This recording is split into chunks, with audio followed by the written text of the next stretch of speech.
Welcome back to New Rockstars. I'm Eric Voss, and Fantastic Four First Steps released new footage at D23 Brazil and an official synopsis that has us asking, what personal drama will Galactus' attack on Earth stir up, and why is it probably re-ensues kids? It's your kids, Marty. Galactus actor Ralph Ineson posted a near-wrap sweatshirt showing the Marvel 1 flight crew patch, signaling production will soon be ending on time. Well done, Matt Shackman. So in this video, we are going to break down everything new we learned and talk about the Franklin and Valeria of it all in what we're calling a fantastic FUpdate. Before we get into this FUpdate, I'm already hating it, with the holidays approaching, get something special for that nerd in your life from our merch store, nerdriot.shop. We got so many great Marvel-inspired designs, even some Doctor Doom designs. It's really the best way to support what we're doing here at New Rockstars. Okay, last week, Disney sent out a media kit to press that somehow we got on the list of, that includes this official synopsis for Fantastic Four First Steps. Set against the vibrant backdrop of a 1960s-inspired retro-futuristic world, the Fantastic Four First Steps introduces Marvel's first family. Reed Richards, Mr. Fantastic, Sue Storm, Invisible Woman, Johnny Storm, Human Torch, and Ben Grimm, the Thing, as they face their most daunting challenge yet. Forced to balance their roles as heroes with the strength of their family bond, they must defend Earth from a ravenous space god called Galactus, Ralph Ineson, and his enigmatic herald, Silver Surfer, Julia Garner. And if Galactus' plan to devour the entire planet and everyone on it weren't bad enough, it suddenly gets very personal. It suddenly gets very personal. I am so curious what this means. We made a whole freaking video about it. But this media kit also includes the mention that joining this cast is actor Sarah Niles, perhaps best known as Dr. Sharon Fieldstone from Ted Lasso. Some are thinking she might be playing Alicia Masters, Ben Grimm's girlfriend, but maybe they're just saying that because like Kerry Washington played the character in 2005 and 2007. Either way, the role she's playing is not yet confirmed. The full cast includes Pedro Pascal as Reed Richards, Mr. Fantastic, Vanessa Kirby as Sue Storm, Invisible Woman, Joseph Quinn as Johnny Storm, Human Torch, Eben Moss-Backrack as Ben Grimm, the Thing, Ralph Ineson as Galactus, Julia Garner as Shala Bal, Silver Surfer, Paul Walter Hauser in an unknown role, John Malkovich in an unknown role, Natasha Lyonne in an unknown role, though in What If Season 3, coming next month, she will be voicing an original Marvel character named Birdie, more on that in a bit, and now we know Sarah Niles will be joining the cast in an unknown role. But the robot Herbie will be part of this story, not yet confirmed who is voicing Herbie. The villain Mole Man is also expected to appear in the film, largely because the Fantastic fan handout that we got at San Diego Comic-Con includes nods to Subterranea, which is the domain of Mole Man in the comics. So some are thinking Paul Walter Hauser could be playing Mole Man. Fun fact, P.W. Hauser has already appeared in the MCU on Bucky Barnes' list of names in The Falcon and the Winter Soldier, but that's just because Sebastian Stan and Hauser were buddies for when they were both in I, Tonya. When I was a kid, I was always jealous of the tabletop gamers who were into Warhammer. They always had 1,000 awesome figurines that made me want my own army. And now with Warhammer 40,000 Tacticus, I do, and it kicks ass. Warhammer 40,000 Tacticus is a turn-based tactical strategy game set in Games Workshop's Warhammer 40,000 universe. In Warhammer 40,000 Tacticus, you bring some of the universe's most powerful warriors to lightning-fast tactical skirmishes where you are in full control and only superior tactics can deliver victory. You can expand your collection across multiple factions to find new tactical possibilities as you bring your troops to battle and sweep the galaxy clear of all resistance. Warhammer 40,000 Tacticus has over 70 champions and 17 playable factions, but my favorite are the Blood Angels. They have an awesome name, kick-ass red armor, and they destroy enemies. Tacticus has game modes for every type of player, including PvE campaigns, PvP, live events, guild raids, and a ton more. New game modes, content, and features are constantly being added, so if you're looking for a game you can sink your teeth into, Warhammer 40,000 Tacticus is the game for you. Click the link in the description below or scan the QR code to get started. Now, we're not going to show you, but there have been some set sightings of another character some think might be Frankie Ray Nova, who had a non-powered role as a U.S. Air Force officer love interest to Johnny Storm in 2007's Rise of the Silver Surfer. But her golden Nova form could be the role Natasha Lyonne is playing, if her new character in What If, with her cosmic powers, is connected to that in any way. I'm just making a blind guess here, but we might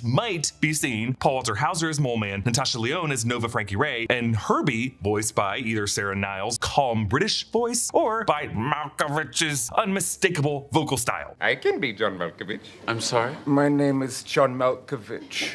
I don't sound anything like that. No, you sound exactly like this. Others are saying that Malkovich could be playing Franklin Storm, Sue and Johnny Storm's father. So the synopsis I mentioned only really poses two interesting surprises. One, the wording that Galactus is their latest challenge yet. And this is the first time we're seeing the MCU Fantastic Four, meaning that the first act of this film is going to be them facing live lots of different villains to kind of catch them up to speed and catch us up to speed to them. And that's probably how Mole Man will be part of the story. We know that this is going to be in an alternate universe that has a retro futurist appearance to it. We've done a lot of videos about what that version of Manhattan will look like. But really, the question here is, what does this wording mean by it suddenly gets very personal? Let's keep that question in mind as we go back through the new shots that were in this new trailer footage from D23 Brazil that attendees got to see. Some of these images were posted online by a Brazilian Joseph Quinn fan account. From what we could tell, it was mostly the concept trailer that I was able to witness at San Diego Comic-Con last July, and I broke down in this video on the New Rockstars channel. But some new shots were added. So just to kind of run through it, this footage starts with the Future Foundation bumper, followed by a Mr. Wizard style kid show called Fantastic Science with Mr. Fantastic, with Reed Richards lecturing to a bunch of bored kids. This equation not only confirms alternate dimensions, it suggests that all our Earths exist on separate dimensional planes. And then he gets the kids' attention by igniting his jet engine. We see the Excelsior launch pad from above, almost from a Galactus view of Manhattan, and we see that it juts out from the city into the East River. And we know the layout of this universe's version of Manhattan based on that Fantastic fan that we got at Comic-Con, and it labels the Baxter Building and the nearby Excelsior launch pad. Excelsior, of course, named after Stan Lee's catchphrase and the New York State motto, meaning ever upward. Excelsior also appears on the flight crew patch on the sweatshirt given to this film's cast by director Matt Shakman, according to Galactus actor Ralph Ineson. One new shot in this footage that we didn't see before shows a fuller mock-up of the Fantastic car as it turns past us. I believe you can see all 4 seats occupied, and the car zips toward this alternate Manhattan skyline, including the Chrysler building that you'll remember from the 2012 Avengers film that Thor electrified with Mjolnir. The design of the car we got to see at Comic-Con, and this thing levitated over our heads in the Hall H room. I still don't understand how they did it because I didn't see any wires, and we all just kind of like looked past that they made a car fly. There probably was some like wires or crane that I just didn't see. Then what I saw in the Comic-Con footage, a shot of the Baxter Building of this film with its curved glass skyscraper with a 4 logo at the top of it, which slopes downward into this disc-shaped base, and beneath that, a tarmac that leads out to the launch pad, and the 4 members of the team are walking out toward it, similar to shots that we've seen in Apollo 13 and The Right Stuff. One thing I love about the sloped design of the skyscraper is that it reminds me of the 2007 film Fantastic Four: Rise of the Silver Surfer, when that movie's Silver Surfer, Norrin Radd, surfs down the curved side of the real-world Grace Building in New York City, and I wonder if this movie's Silver Surfer, Shia LaBeouf, Julia Garner, will do something similar to the Baxter Building of this film. This version of the trailer also shows the Let's Make a Match dating game show, but when contestant number 3, Ben Grimm, is selected, now we cut to a new shot of a studio audience cheering with some fan signs. We love the Fantastic Four, and someone else with a fire-shaped sign saying, we love Johnny. But what I love about this is Johnny isn't on this game show, at least I don't think. So just someone came to watch Ben Grimm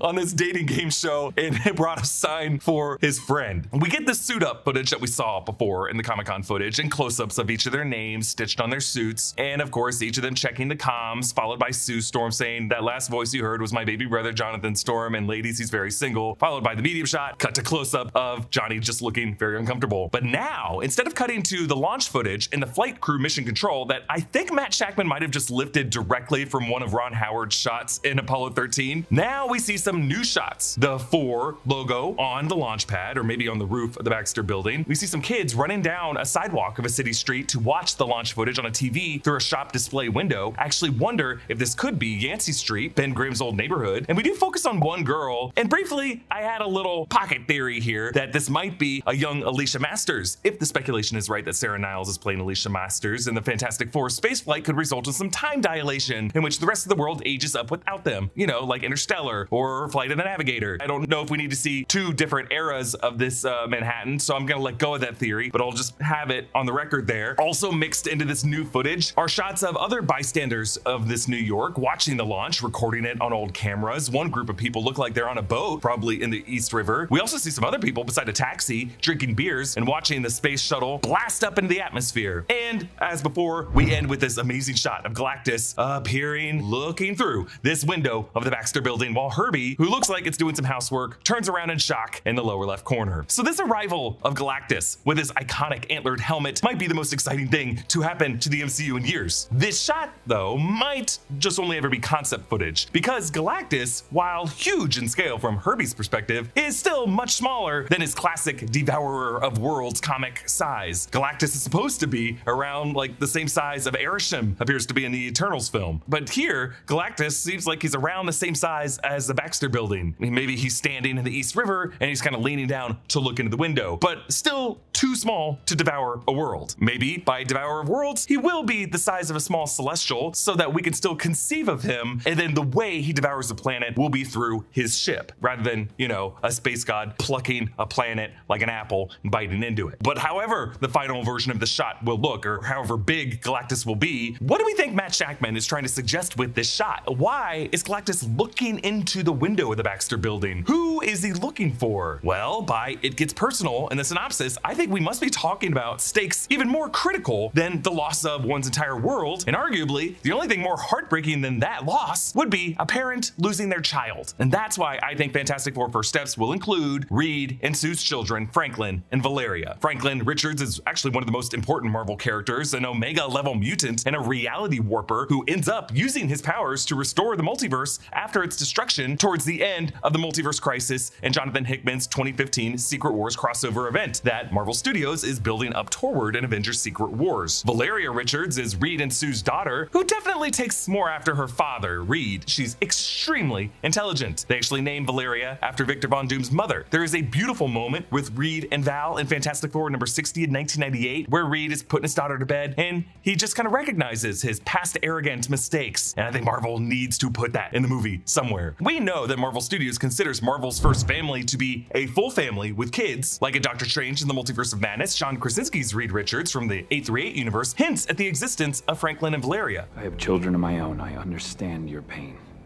Is their mother still alive? Yes.